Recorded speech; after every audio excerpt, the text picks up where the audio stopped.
Some killers hide behind masks. Others don't bother because their victims already know their face. They sit at the same dinner table, share the same last name, pass mashed potatoes across the plates, and then, in the shadows, they turn blood against blood. In the history of American crime, some of the most disturbing killers weren't strangers lurking in alleys. They were family, husbands who poisoned wives, sons who bludgeoned parents, sisters who drowned their brothers in bathtubs. And the terrifying part? No one ever suspected a thing until it was far too late. One kept a diary of every family member he planned to erase, checking them off like groceries. Another buried his mother beneath a freshly poured patio slab.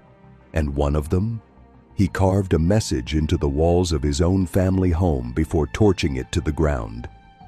These are America's 6 most disturbing family murderers, each one more chilling than the last. Before we begin, tell us where you're watching from in the comments. And please subscribe if you want more true crime stories like this, because what you're about to hear, it's the kind of nightmare you can't unhear. Most killers hide from their families. They stalk strangers in alleys or wait in parking lots, choosing people who will never see them coming. But Martin Keller wasn't like most killers. His first victim was the man who raised him, the one person he should have feared but also trusted most, his father. And the way he did it? Even hardened FBI agents admit the details still keep them awake.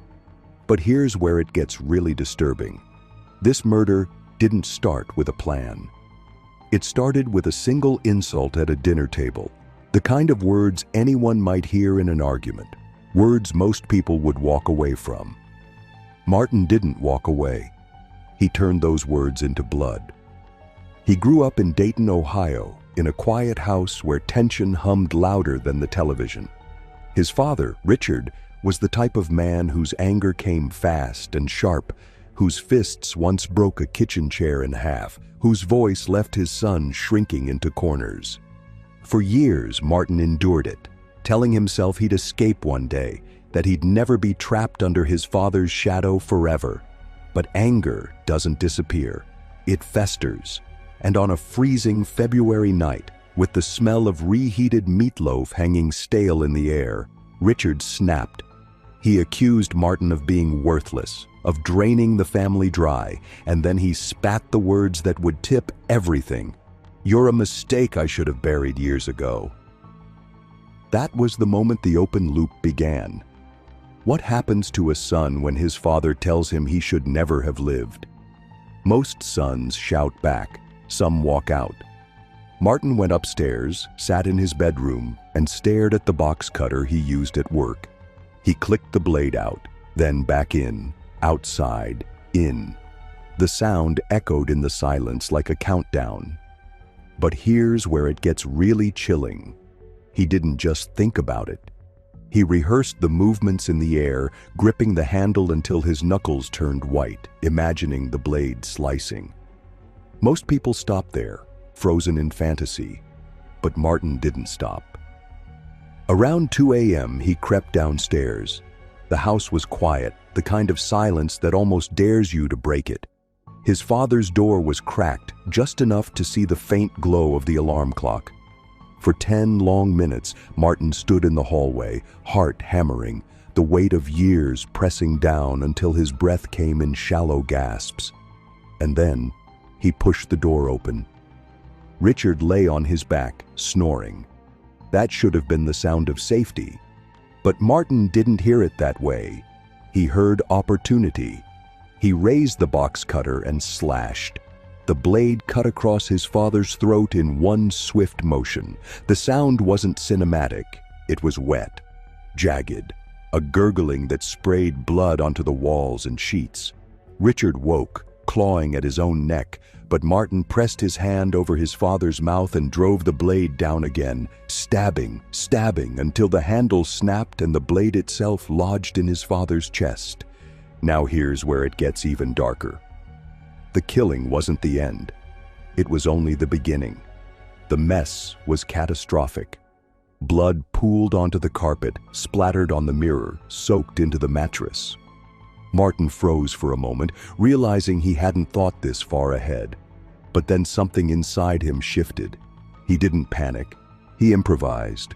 He dragged rolls of duct tape and plastic sheeting from the garage, supplies he'd been hoarding for months under the excuse of projects.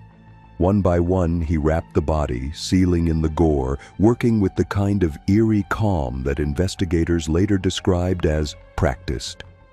Then came the burial. Out back, under a crust of frozen soil, Martin had already been digging weeks before. Neighbors remembered hearing shovels in the night but thought nothing of it.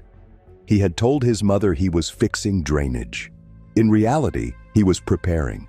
He rolled the taped body into the hole, covered it with dirt, and smoothed the ground until it looked untouched. But here's the detail most people forget.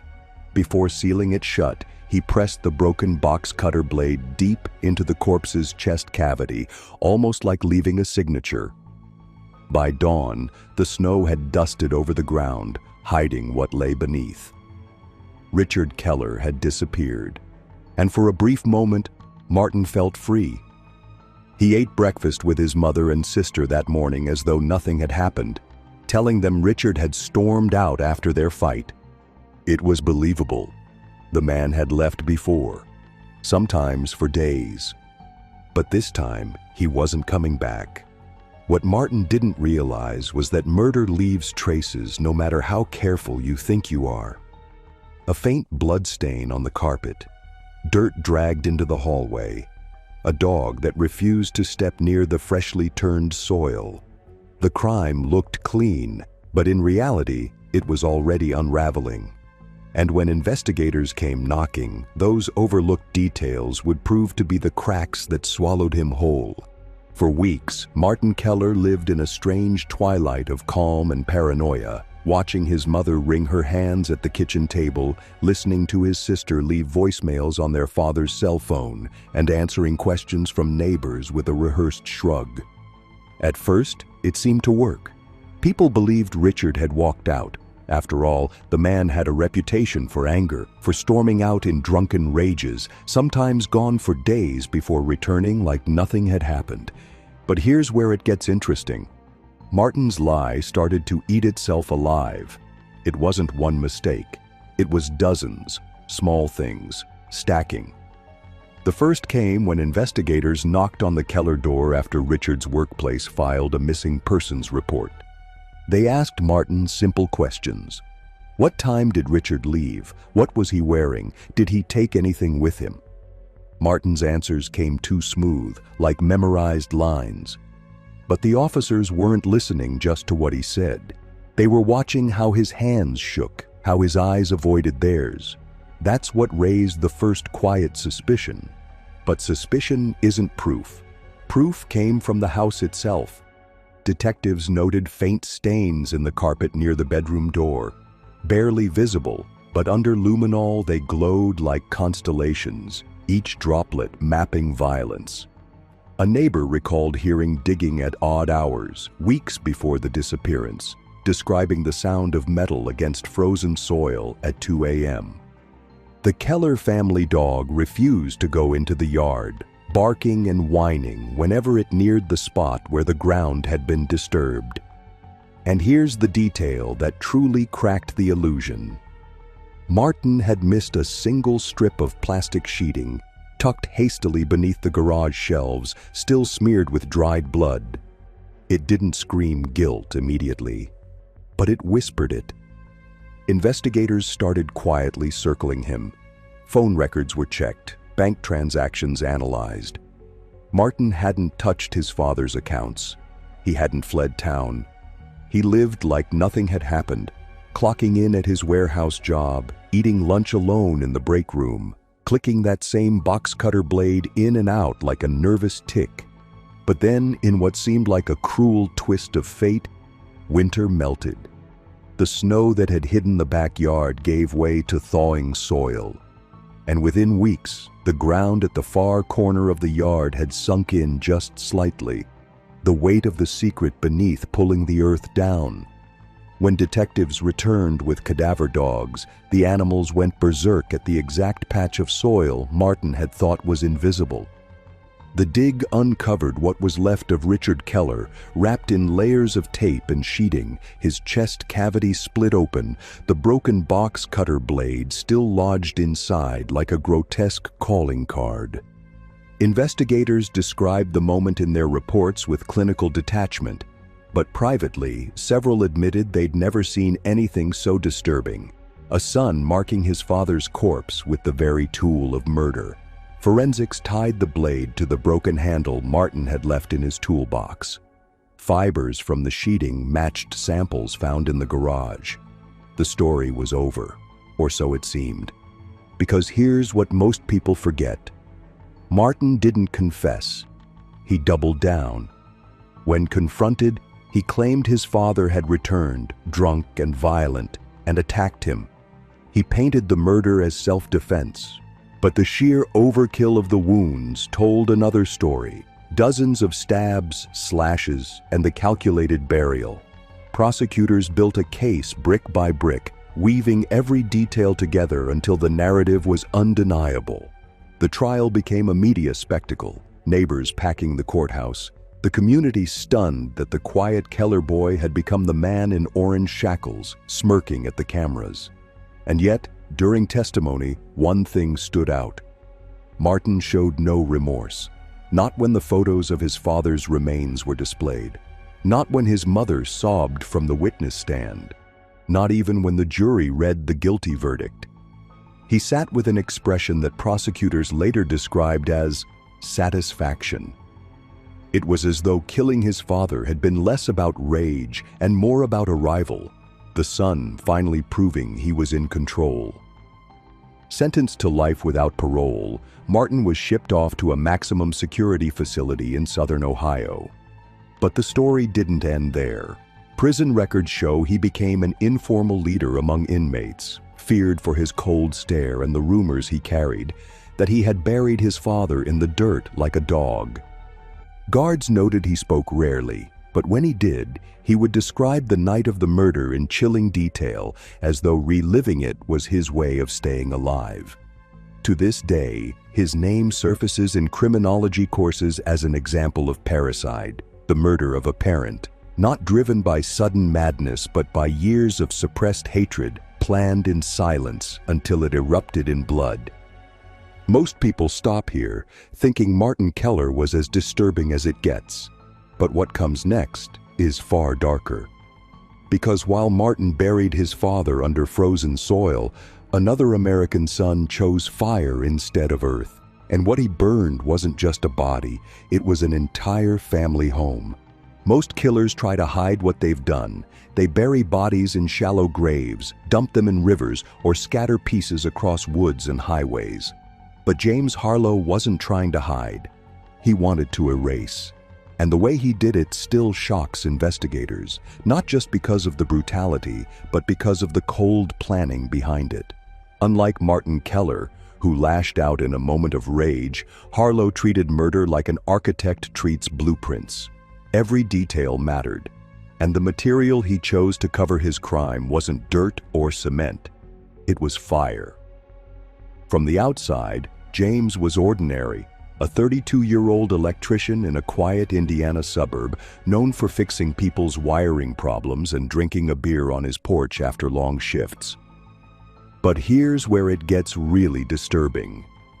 Behind the casual, neighborly smile, he was a son who carried a hate so hot it could only be matched by flames. His father, Walter Harlo, was a man who never stopped reminding James of his failures. Failed marriage? His fault. No children? His fault. Not owning a house as nice as his brother's? His fault. The constant comparisons dug like claws into James's pride until it became unbearable. The final trigger came on a humid July evening when, during a family barbecue, Walter mocked him in front of relatives, sneering that James would never build anything worth keeping. That line, "never build anything worth keeping," burned in James's brain over and over until it warped into something sinister. If his father thought he couldn't build anything worth keeping, then he would destroy everything his father had built.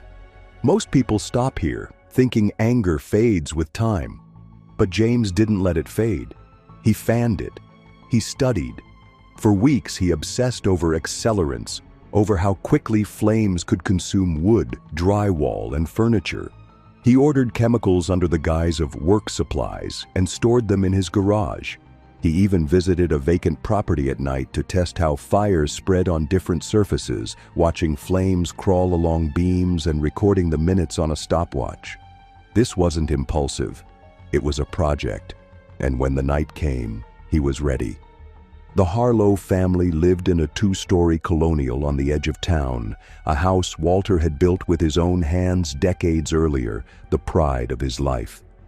James knew every creak of its floorboards, every weakness in its structure. That August night, while his parents slept upstairs, he broke in through the back door he had once walked through 1,000 times as a child. He carried 2 cans of gasoline, a backpack of rags, and a lighter shaped like a silver bullet. The sound of cicadas filled the humid air as he poured the liquid in long trails along the hallway carpet, under the staircase, and across the living room couch. Each pour was deliberate, like an artist painting broad strokes. He climbed the stairs slowly, listening to the sound of his parents' soft snores. In his mind, this wasn't murder, it was purification. But here's the part most people never forget. Before he lit the flame, he left a note pinned to the wall with a screwdriver. It read, "Now you'll see what I can build." At 2:37 a.m., neighbors reported the first crackle of fire and the strange smell of gasoline. By the time the flames reached the second floor, the house was a roaring furnace, windows bursting outwards, smoke choking the night sky. Walter and his wife Elaine never had a chance. Investigators would later find their remains fused to the metal springs of their bed, charred beyond recognition. But James didn't stay to watch. He drove away calmly, the reflection of the inferno glowing in his rearview mirror. He parked at a truck stop 20 miles away, bought a cup of coffee, and sat in his car as fire engines screamed past. He told himself it was done, that the house, the history, and the parents who had crushed him had all been erased in one blaze. But here's where it gets insane. Fire doesn't destroy everything. It leaves clues. And James had overlooked how forensics could read a crime scene even when it's reduced to ash. Within days, arson investigators combed through the ruins. They found the burn patterns inconsistent with an accidental fire. They noted pore lines across the living room floor, unmistakable signs of accelerant use. They recovered the melted head of a silver bullet lighter. And when sifting through what was left of the hallway wall, they found the charred but still legible note. "Now you'll see what I can build." That wasn't just a mistake, it was a confession written in flame. But James didn't know that yet. He thought the fire had erased his past forever. He thought he had finally silenced the father who mocked him. And for a few brief days, he even walked freely, neighbors patting him on the back, telling him how sorry they were, how tragic the fire was. But the truth was already smoldering beneath the ashes, waiting to catch fire again. Only this time, the blaze would consume him. In the days after the fire, James Harlo played the part of grieving son with eerie precision. He stood at the charred edge of the lot with neighbors, shaking his head in disbelief, telling them he couldn't understand how it had happened. At the memorial service, he even cried, long, heaving sobs that convinced most people the fire had destroyed him too. But here's where it gets really interesting. Detectives weren't convinced. The local arson unit had already flagged the burn patterns as deliberate. Flames had moved too quickly, too evenly, almost like they'd been guided. And then there was the note, the one detail James had thought would make his point clear to his father, but had instead survived the inferno. Investigators recovered it days later, still pinned to the wall, its edges blackened, but the words, "Now you'll see what I can build," unmistakable. It was chilling, not just because of the arrogance, but because it sounded less like grief and more like pride. But suspicion wasn't enough. Detectives needed more. They dug into James's finances and found multiple purchases of gasoline cans and industrial solvents in the weeks before the fire. They interviewed co-workers who admitted James had asked them questions about how fast wiring could catch, how smoke detectors reacted in high heat, and whether accelerants left traces behind. And here's the part that sealed it. Security footage from a hardware store showed James buying the exact brand of silver bullet lighter later recovered in the ash. When they laid all this out, the case shifted from suspicion to certainty. Yet James still thought he could outsmart them. When detectives first called him in, he sat across the table with a steady voice, explaining that his parents had been careless, that maybe his father had left a cigarette burning. He even tried to spin the note as a cruel coincidence, something his father might have written. But investigators had already tested the handwriting against samples from James's work orders. It matched. The mask cracked. What followed was less a confession than a slow collapse. James didn't weep or beg. He just leaned back, looked at the ceiling, and muttered, "Guess he saw it then." The trial became one of the most disturbing in Indiana's history.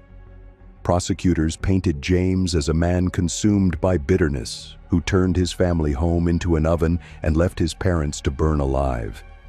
The charred remains of Walter and Elaine were displayed in photographs so haunting that jurors reportedly looked away. But here's the part no one forgot. During sentencing, when given the chance to speak, James didn't apologize. He didn't acknowledge his mother at all. Instead, he said one line that froze the courtroom.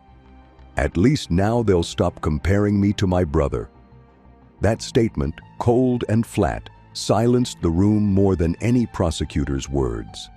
The jury sentenced him to life without parole, and James entered prison as one of the most hated men in the state. Even among inmates, his crime was despised, not because he killed, but because he killed his mother.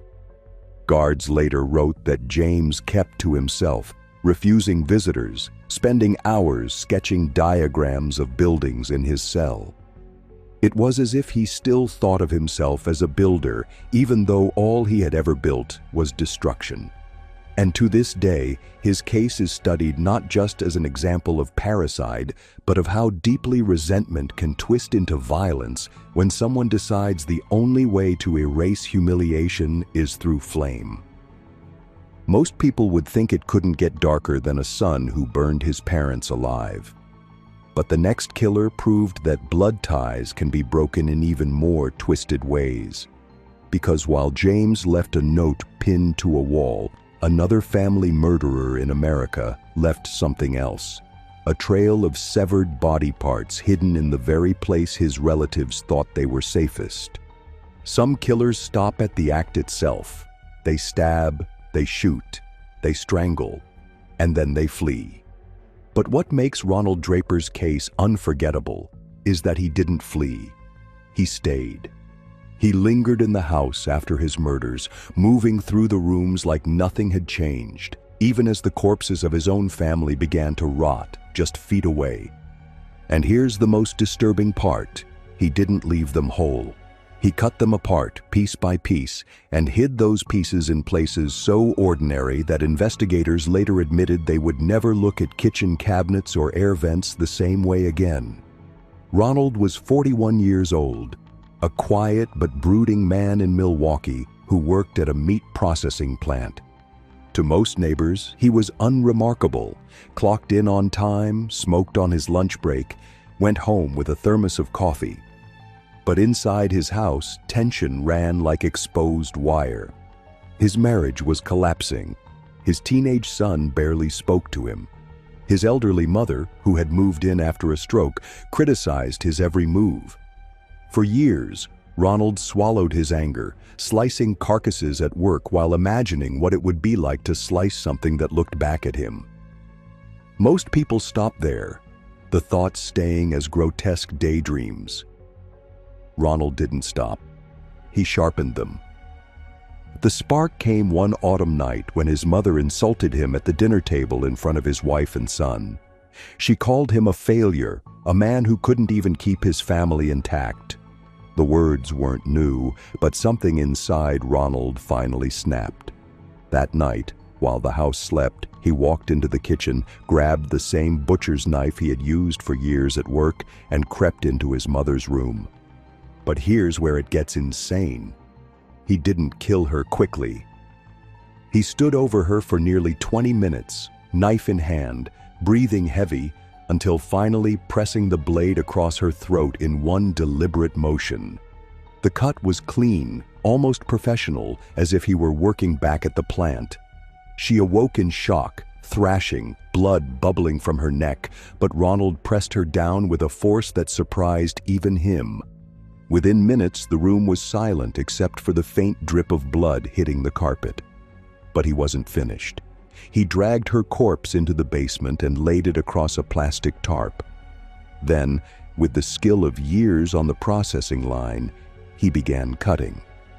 Investigators later said the dismemberment was mechanical, every joint separated with precision, as though he were quartering an animal carcass. What makes this part so chilling is what he did with the pieces. Instead of rushing to dispose of them, Ronald carried parts back upstairs. He stuffed his mother's arms into the narrow crawl space above the laundry room. He wedged her legs behind the basement furnace. Her torso he wrapped in butcher paper and slid into the family freezer beside frozen peas and pork chops. And her head? He placed it in the upstairs air vent, sealing the grate back into place, the lifeless eyes staring into the dark. But here's where it turns even darker. After disposing of his mother, Ronald didn't stop. His wife, awoken by the noise, walked into the hallway. Ronald turned, covered in blood, knife in hand, and stabbed her before she could scream.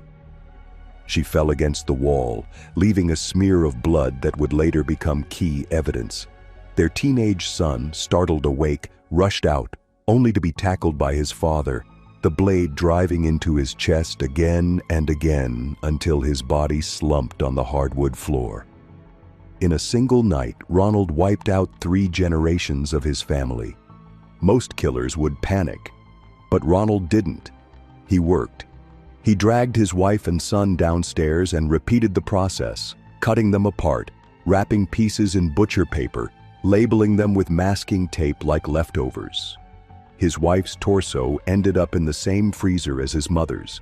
His son's arms were stuffed into the hollow cavity of an old couch in the basement. His wife's head was hidden in the attic insulation.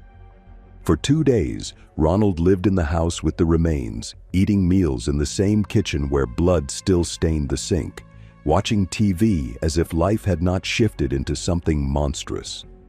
When co-workers asked why he looked tired, he shrugged and said he was up late fixing plumbing. But here's the detail that cracked open everything later. Ronald didn't notice the smell. Neighbors did. A rancid, sweet, sickly odor began drifting from the Draper house, seeping into the street. And when police finally knocked on his door, responding to complaints, Ronald opened it calmly, still in his work uniform, with a faint smear of blood under his fingernail. The officers stepped inside and immediately gagged. The smell was overwhelming. They followed it to the freezer, where they found packages of meat that didn't look quite right. One officer peeled back the paper and saw a human hand. From there, the nightmare unfolded, each room revealing another horror. Body parts tucked in vents, hidden in crawl spaces, wrapped like groceries. Ronald stood by silently, watching, until one detective turned to him and asked why. His answer was chilling in its simplicity. "They made me small. I wanted to make them smaller." It was the kind of line that prosecutors would repeat again and again in court, the phrase that defined Ronald Draper forever. But at that moment, standing in the stinking house, investigators didn't yet know how much worse the story would get. because hidden in the furnace room was a discovery so grotesque it turned an already horrifying case into something unimaginable. The furnace room was dim, its single bulb flickering as detectives pushed deeper into the basement. By then, they had already seen enough to know this house was a slaughterhouse, but nothing prepared them for what they found inside the old oil furnace. Wrapped in layers of butcher paper stuffed deep into the fire chamber were dozens of small parcels. At first glance, they looked like the kind of wrapped cuts of meat you might see at a grocery store. But when the paper was pulled back, the truth emerged. Fragments of bone, scraps of flesh, and most haunting of all, fingers that had been charred black as if Ronald Draper had been testing whether his family would burn to ash like the livestock he'd once processed at work. Investigators described the scene in reports with careful, sterile language, but years later, many admitted privately they couldn't forget it. Some said it was the smell, others the way Draper had labeled the packages with masking tape. Not names, but numbers, as though he had cataloged his own family into parts. And here's where it gets even more disturbing. Tucked behind the furnace, they found a notebook. Its pages were filled with crude sketches of human figures, each marked with lines where joints should be cut, diagrams like blueprints for dismemberment. Some pages were even dated weeks before the murders, proof that Draper hadn't just snapped. He had been planning. But even with the gruesome evidence stacked against him, Draper didn't run, didn't deny. When officers arrested him, he went quietly, hands cuffed behind his back, his face expressionless. At the station, when asked why he had cut his family apart, his explanation chilled detectives. It's easier to live with pieces than with the whole. That single sentence became infamous, repeated in headlines and television specials, a window into a mind that saw family not as people, but as burdens to be broken down. Forensic experts later testified that his skill with a knife was so exact that the cuts matched industrial techniques used in meat plants, further proving that Draper had applied his professional life directly to his crimes. The trial that followed was one of the most haunting in Milwaukee's history. The prosecution laid out every detail: the hidden heads, the freezer filled with torsos, the furnace stuffed with charred scraps. Photographs displayed in court caused jurors to cover their mouths.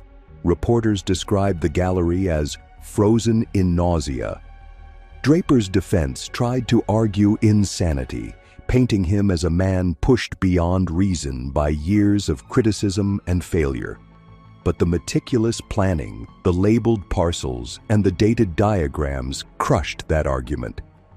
This wasn't madness without thought. It was methodical, rehearsed, calculated.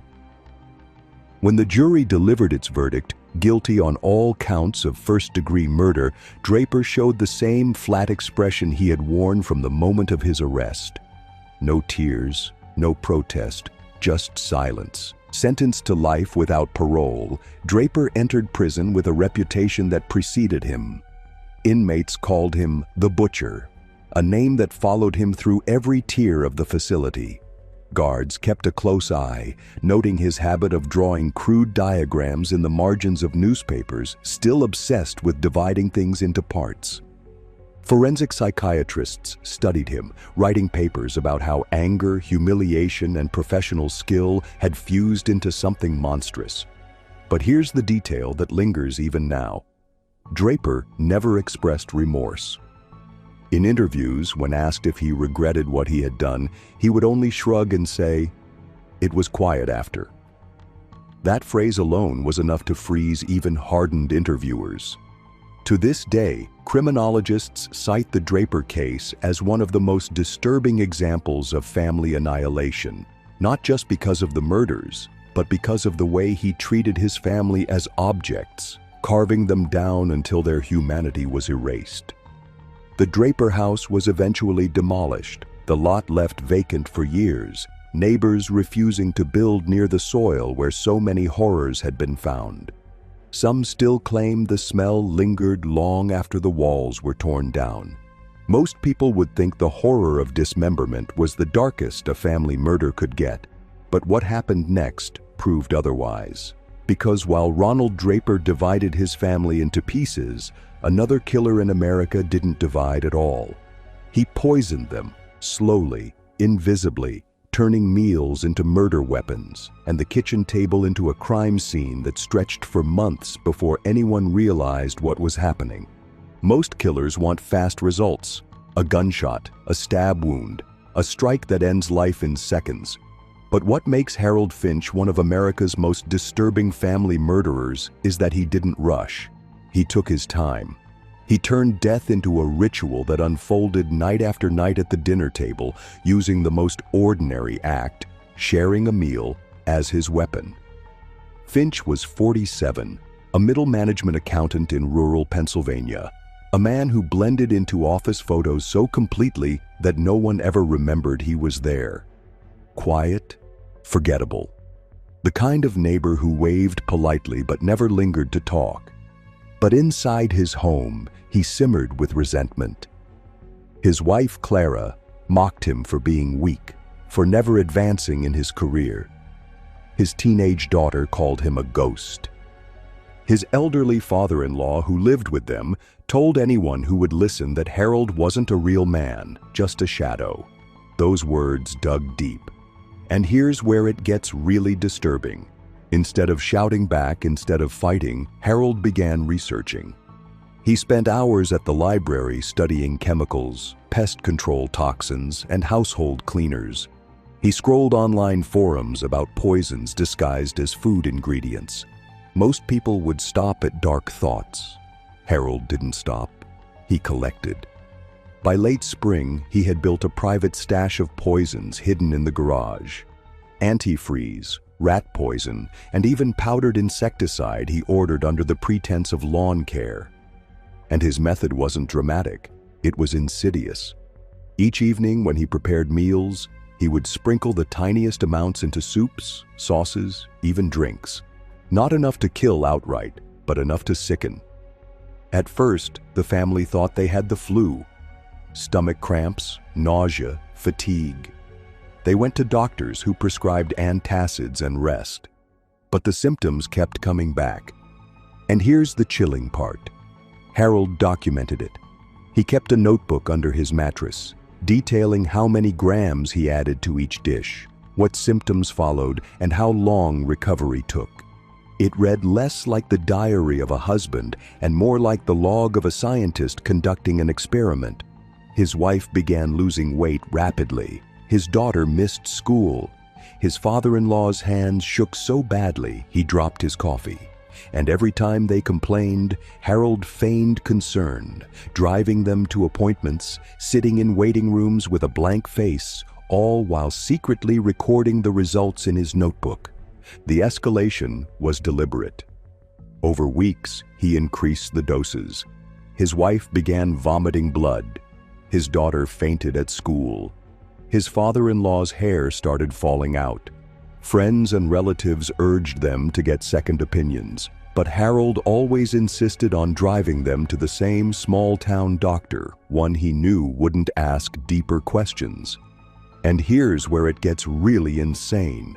Harold actually took pleasure in watching them eat, sitting quietly at the dinner table, waiting for the first cough, the first grimace, the first hand pressed against a stomach. It was control. It was power. The very thing he felt denied in every other part of his life, he now had at home. And while most killers panic at the thought of being caught, Harold grew bold. He started experimenting with different toxins, mixing antifreeze into lemonade, grinding rat poison into meatloaf, adjusting doses to see which symptoms appeared fastest. His family became lab rats, unaware that every bite was bringing them closer to death. One evening in July, Clara collapsed in the kitchen, seizing violently on the floor. The daughter screamed, the father-in-law called 911, and Harold played his role perfectly, kneeling beside his wife, pretending to panic, telling the dispatcher that she'd been ill for weeks. At the hospital, Clara was placed on a ventilator. Doctors were baffled. Tests showed kidney failure, severe internal damage, but no clear cause. Harold sat at her bedside, holding her hand, jotting down in his notebook exactly how long it took for her to crash after the last meal. And here's the part that would later horrify investigators. When Clara finally died, Harold didn't weep. He didn't even flinch. He simply turned the page of his notebook and wrote, "Final." But the poisonings didn't end with Clara. Over the next month, Harold increased doses for his daughter and father-in-law. His daughter collapsed at a friend's sleepover, her body racked with seizures. She died before paramedics could stabilize her. The father-in-law lingered longer, bedridden, bones brittle, vision blurred. Harold spoon-fed him tainted soup, watching as the old man wasted away until his heart finally stopped. 3 family members gone in under 3 months, all of them listed initially as medical mysteries. Friends whispered about bad luck. Neighbors shook their heads at Harold's tragedy. But what no one knew yet was that the kitchen table itself had been the crime scene all along. And as Harold sat alone in his silent house, notebook full of experiments completed, he believed he had created the perfect invisible murder. What he didn't realize was that his arrogance had already laid the trap that would expose him, and when the truth surfaced, it would shock even the most seasoned investigators. For a while, Harold Finch really did believe he had pulled off the perfect crime. 3 funerals in 3 months, each one framed as tragedy, each one gathering neighbors who hugged him and whispered condolences. He played the grieving husband, the devastated father, the solemn son-in-law. People brought casseroles and flowers, sat at his kitchen table, never realizing that same table had been the very altar where death was served. But here's where it gets really interesting. Grief might fool neighbors, but it doesn't fool science. After his daughter's sudden collapse, her autopsy revealed something strange. The coroner found crystals in her kidney tissue, signs of ethylene glycol, the main ingredient in antifreeze. That single discovery cracked the entire facade. Poison doesn't vanish. It leaves footprints in the body, and now investigators had one. The daughter's death was reclassified as suspicious, which meant Clara's body and even the father-in-law's were quietly exhumed. And what they found was staggering. Traces of rat poison in stomach contents, insecticide residue in the liver. Every victim showed signs of deliberate poisoning, each one consistent with the substances Harold had been quietly collecting. Detectives dug into Harold's life with precision. Bank records showed repeated purchases of antifreeze and pest control supplies. Security cameras from a hardware store captured him buying rat poison weeks before his wife's collapse. And here's the detail that sealed his fate. During a search of his home, investigators found the notebook under his mattress. Dozens of pages filled with handwritten notes, documenting doses, symptoms, timelines. It wasn't speculation, it was a ledger of murder. One entry, dated 2 days before Clara's death, read simply, 0.7 grams antifreeze in soup. Weakness increased. Time to crash soon. Another, after his daughter's collapse. Experiment worked faster when combined with lemonade. When the lead detective read those notes aloud in court months later, the entire gallery gasped. It wasn't just evidence. It was Harold Finch narrating his crimes in his own words. When confronted with the notebook, Harold didn't deny it. He leaned back in his chair at the interrogation table, fingers steepled, and said calmly, "I wanted to measure what no one else sees, the slow parts." That one line chilled even seasoned investigators. The prosecutor later called it the single most chilling admission I've ever heard. During trial, jurors sat through weeks of testimony from toxicologists explaining how the poisons built up in the victims' bodies, how their organs shut down one by one while Harold pretended to care. Photographs of the exhumed remains were shown, brittle bones, corroded organs, the slow decay etched into physical proof. And yet Harold never flinched. He sat in court scribbling numbers on a yellow legal pad, as though continuing his experiments, even as the case against him mounted. The jury didn't take long. Guilty on all counts. Sentenced to death by lethal injection. The irony was noted in every headline. A man who killed with toxins would himself die by one. In interviews before his execution date, Harold never expressed remorse. Instead, he told a journalist, "They always said I was invisible. Now they'll study me forever." And in a twisted way, he was right. His case became a textbook example in forensic science courses, a reminder that even invisible weapons leave visible traces when investigators know where to look. Most people would think poison was the most cowardly, most insidious way to kill a family. But the next killer proved brutality can take another form entirely.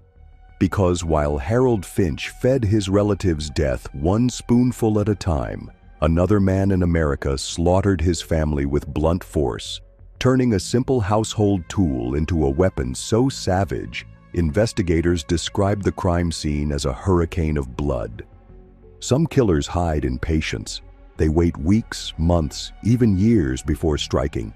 Others erupt in seconds, sudden violence, unstoppable and messy. That's what made Daniel Mercer's crime so terrifying. He didn't plan with poison, he didn't burn like Harlo, and he didn't dismember like Draper. He reached for the nearest object in his house and turned it into a weapon of pure destruction.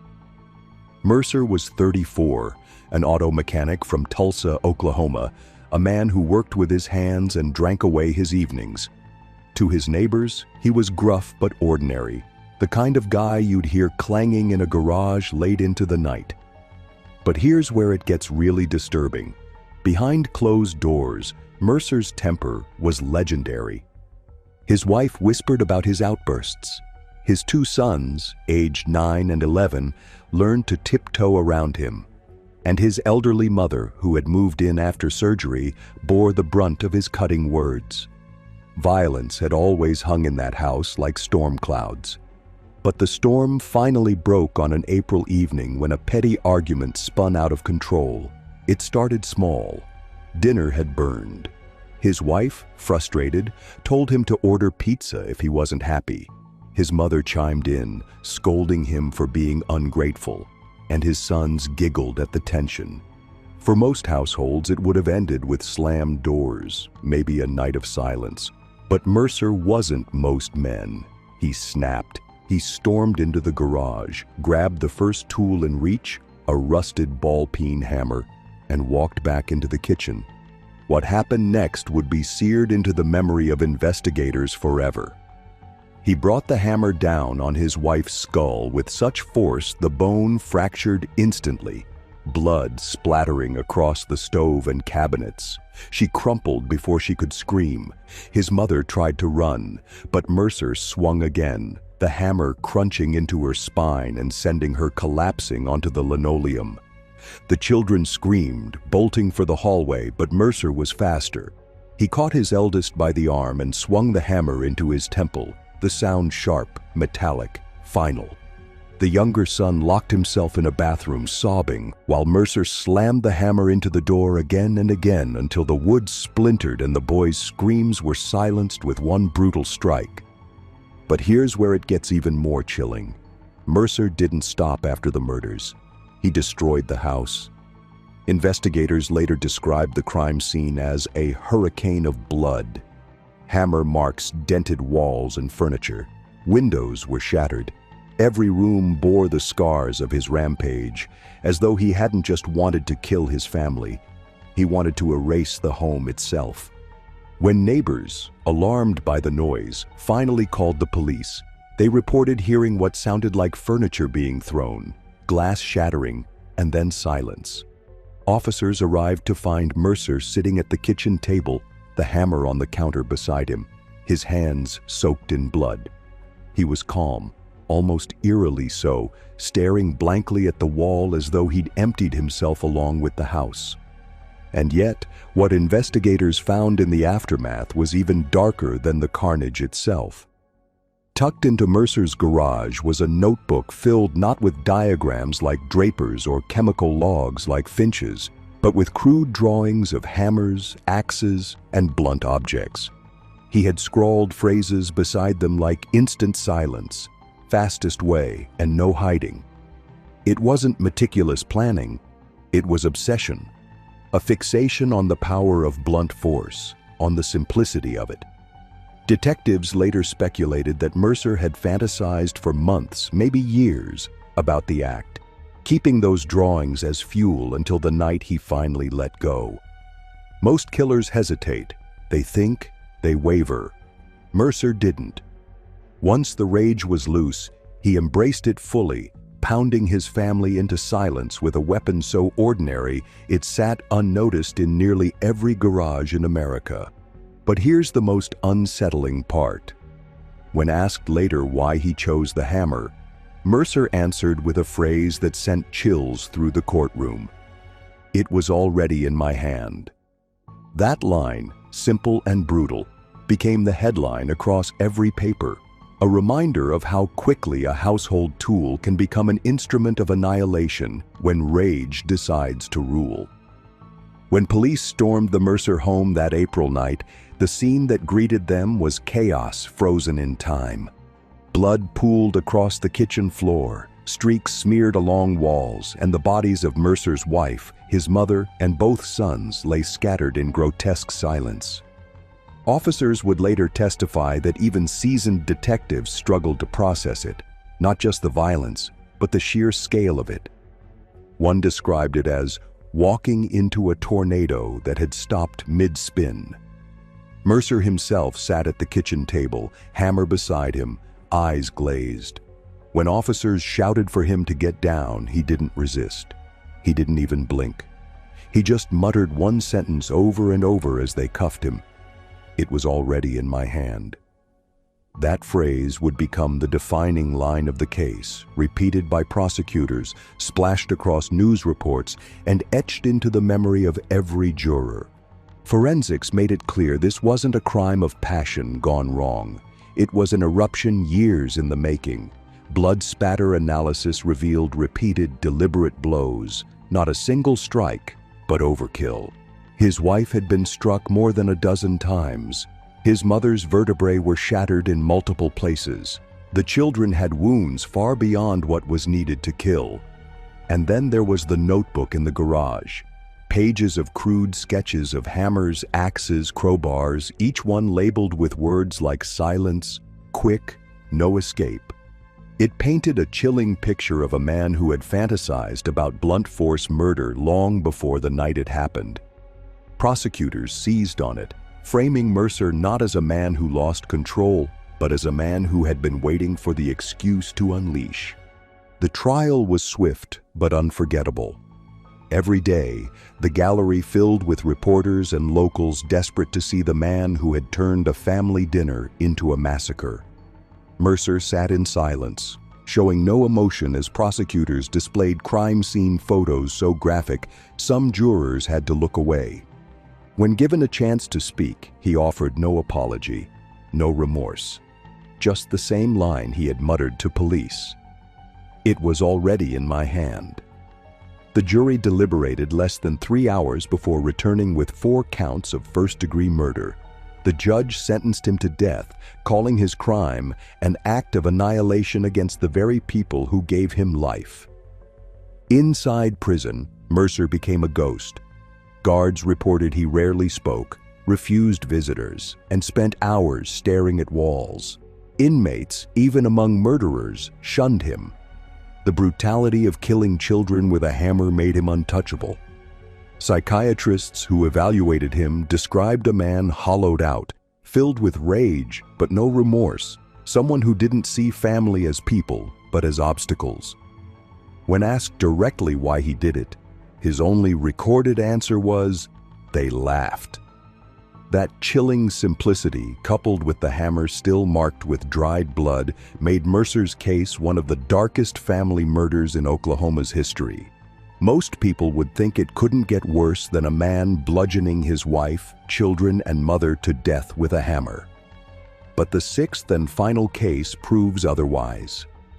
Because while Daniel Mercer destroyed his family in minutes of rage, the next killer stretched his crimes over years. A father who vanished relatives one by one, leaving investigators to wonder how an entire family could disappear without a trace. Most family murders leave blood. They leave weapons, bodies, screams in the night. But the most disturbing part about Thomas Ridley's crimes is that they left nothing at all. No pools of blood, no hammer marks, no charred ruins, just silence, empty rooms, and a family that vanished like smoke. Ridley was 50, a former contractor from rural Kentucky, a man known for his stoic face and calloused hands. To his neighbors, he was ordinary, maybe even dull, the kind of father who mowed his lawn on Sundays and waved politely. But here's where it gets chilling. Inside his home, one by one, his wife and 3 children disappeared over the course of 2 years. At first, no one noticed. A son moving away, a daughter off to college, a wife visiting family. Those explanations made sense. Ridley delivered them smoothly, smiling when asked, shaking hands at church, keeping up appearances. But beneath the floorboards of that weathered farmhouse lay the truth. He wasn't sending them away, he was burying them. The first was his wife, Marion. They'd been married 20 years, but years of arguments had eroded whatever bond remained. Friends said she'd been planning to leave him, whispering about divorce papers. One night, she vanished. Thomas told everyone she had gone to stay with her sister out of state. He even drove her car to the train station to make the story look real. But here's the twist most people never saw coming. Under the crawl space of the house, years later, investigators would uncover her bones wrapped in contractor's tarp, the same kind Ridley had used for work projects. The second was his oldest son, Michael, 17 at the time. Thomas told neighbors Michael had enlisted in the army, proudly showing them a forged enlistment paper. In reality, Michael's body was already decomposing beneath a newly poured slab of concrete in the barn, buried with dog collars and feed bags to mask the smell. The youngest daughter, Hannah, went next. Ridley told teachers she had gone to live with relatives in Ohio, but her skull, shattered, was later recovered in a rusted oil drum buried deep in the woods behind the farm. Each lie was simple, believable, enough to satisfy casual questions. And with every disappearance, Ridley grew more confident, more untouchable. Most killers panic after one crime. They fumble, they leave evidence. Ridley did the opposite. He grew meticulous. He staggered the disappearances, weaving explanations so ordinary no one suspected. He filed phony school transfer documents, sent letters typed in Marion's name, mailed from different towns. The lies were so convincing that for a long time, no official reports were even filed. Neighbors shrugged, families drift apart, kids move away, marriages end. But here's where it gets really disturbing. Ridley wasn't satisfied with killing. He seemed to savor the performance afterward, the act of deceiving everyone around him, as if the lies were just as important as the murders. He attended church picnics alone, telling people Marion was with family, the kids busy with school. He even displayed photos of them in the house, leaving their bedrooms untouched, as though staging a museum of the family he had erased. The method of killing itself was as chilling as the concealment. Autopsy reports would later reveal Marion had been strangled, Michael bludgeoned, and Hannah beaten before death. Each body hidden in a different way, as if Ridley were testing disposal methods, refining his craft. And still, no one noticed. By the time his youngest, Samuel, vanished at age 11, people finally began whispering. Ridley told neighbors Samuel had gone to summer camp and decided to stay with relatives afterward. But when months passed without a single sighting, questions grew. Teachers pressed. Relatives asked. That's when investigators finally stepped in. What they found beneath that farmhouse would shock even veteran FBI agents, because while Ridley had grown confident, he hadn't grown flawless. He overlooked small details: a fake letter with the wrong zip code, a signature that didn't match, the faint smell of decay seeping through floorboards in summer heat. The illusion was cracking, and what investigators uncovered would reveal not just one crime scene, but years of murder hidden in plain sight. When investigators finally turned their attention to Thomas Ridley's farmhouse, they weren't expecting to find a graveyard. They thought they were chasing down welfare checks, routine follow-ups about missing persons who might resurface any day. But the moment cadaver dogs stepped onto that property, everything changed. The animals went wild near the crawl space, scratching and barking, their handlers exchanging grim looks. Deputies pried open floorboards in the living room, expecting to find perhaps animal remains. Instead, they uncovered bones wrapped in contractor's tarp, bound with duct tape. Bones later confirmed to be Marion Ridley, the wife Thomas had insisted was staying with her sister. That was the first break, but it wasn't the last. In the barn, ground-penetrating radar revealed anomalies beneath a fresh concrete slab. Crews jackhammered through and unearthed the skeletal remains of Michael, still dressed in fragments of jeans, dog collars tangled in the soil where Ridley had tried to mask the smell. In the woods, detectives stumbled on a rusted oil drum buried under brush. Inside were Hannah's remains, her skull fractured, her small shoes still pressed into the corner of the barrel.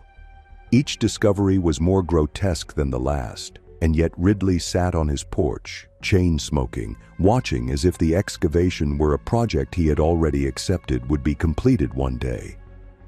But here's where it gets even more disturbing. When pressed about Samuel, the youngest child, Ridley didn't deny anything. He smiled faintly and said, "You won't find him here." That sentence sent investigators into a frenzy. For weeks, search teams scoured rivers, fields, and abandoned wells, following every lead. But Samuel's body was never found. To this day, his fate remains unknown. Some believe Ridley buried him far from the property. Others whisper he might still be alive somewhere, hidden away. But Ridley never told. That silence became the final wound he inflicted on the community, a mystery left unsolved even as the rest of his horrors were laid bare. The trial was a spectacle, though Ridley himself seemed detached from it. Prosecutors built their case with relentless detail. The forged enlistment papers for Michael, the fake letters supposedly from Marion, the signatures that never matched, the school transfer records that evaporated under scrutiny. They displayed photos of the crawl space, the barn slab, the oil drum. The gallery gasped. The jury wept. But Ridley sat expressionless, occasionally smirking as if amused that his lies had worked for so long. When the guilty verdict was read, 3 counts of first-degree murder, 1 of child disappearance, Ridley didn't flinch. His only statement, when asked if he had anything to say, was, "Families break apart. I just helped mine along." That line became infamous, quoted in headlines across the country, the phrase that cemented him as one of the most disturbing family murderers in American history. Sentenced to life without parole, Ridley was placed in solitary confinement for his own safety. Even among murderers, his crimes were despised. Guards reported he spent hours pacing his cell, occasionally humming church hymns, his hands clasped behind his back as though strolling his farmyard. He never gave up Samuel's location, never explained why he hid each body in a different place. Psychologists later speculated it was about control, not just over his victims, but over investigators, forcing them to piece together his puzzle long after the murders. In that sense, Ridley's killings stretched beyond death. they became ongoing, a crime that kept haunting even after he was locked away. The Ridley farmhouse was demolished within a year of the trial, the land left barren, overgrown with weeds. Neighbors swore they could still smell something sweet and rotten in the soil during the summers that followed. Some avoided even driving past, calling it cursed ground. And though Ridley will die in prison, the absence of Samuel remains an open loop, one that still draws amateur sleuths and investigators who wonder how a father could erase his entire family and leave behind such silence.